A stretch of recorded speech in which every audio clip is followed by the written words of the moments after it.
What's up, friends? Back again with another video. And today, let's just get right to it.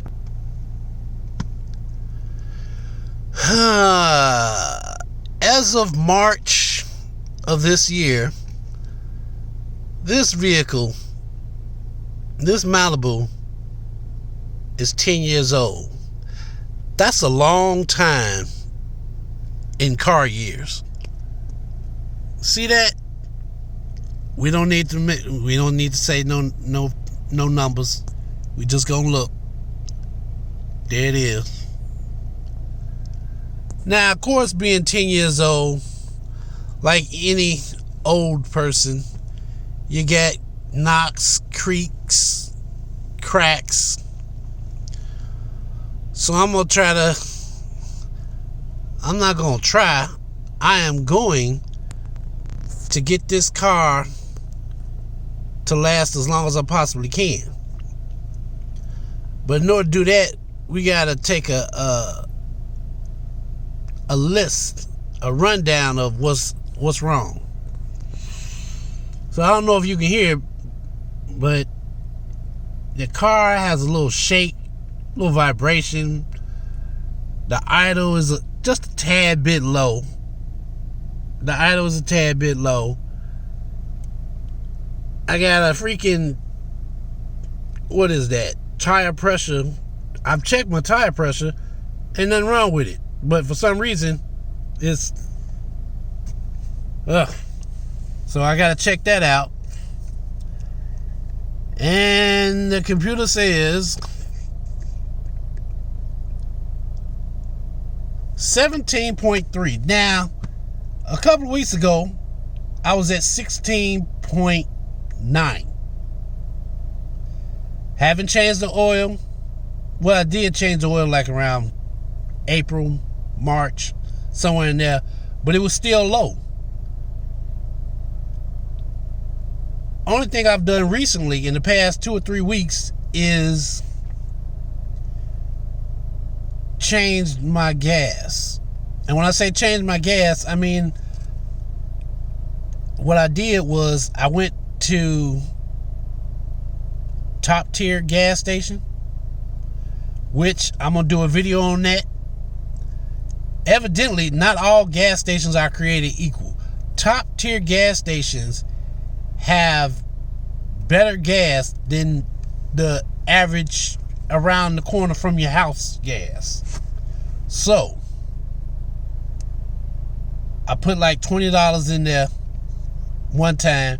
Then the next week I put $20 in there from another top tier gas station, and nothing happened. It wasn't until yesterday that I noticed it went from 16.9 back up to 17. You see how much gas I'm using. Let's see if I can get. So today I get in the car and it's 17.3. I don't understand what happened. Now, I will say that I did take the long way home. I drove a longer route to try to get the engine to get a little hotter, hoping that some of that carbon would dissolve off the valves. And I must have been doing something right, because like I said, it was 16.9, now it says 17.3, and you see how much gas I got in there. So I'm assuming somehow or another the chemistry of the gas that I was using compared to the gas that was in there mixed together, stabilized, burnt out most of the bad gas.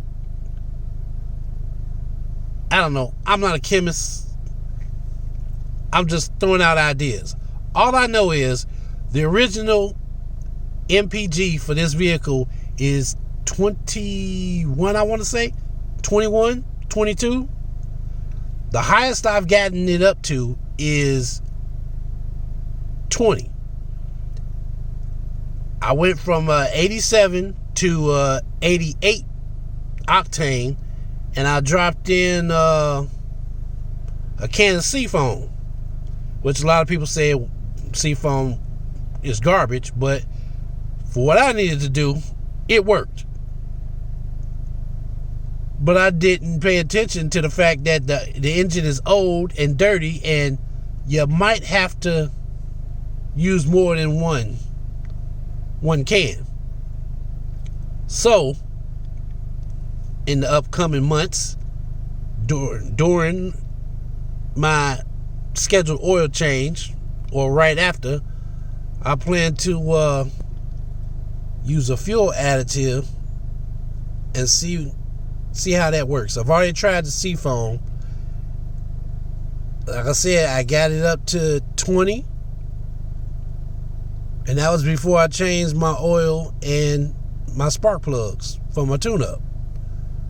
So now, like I said, the car is 10 years old, and what I want to do is get it back up to 20 mpg and hold it there.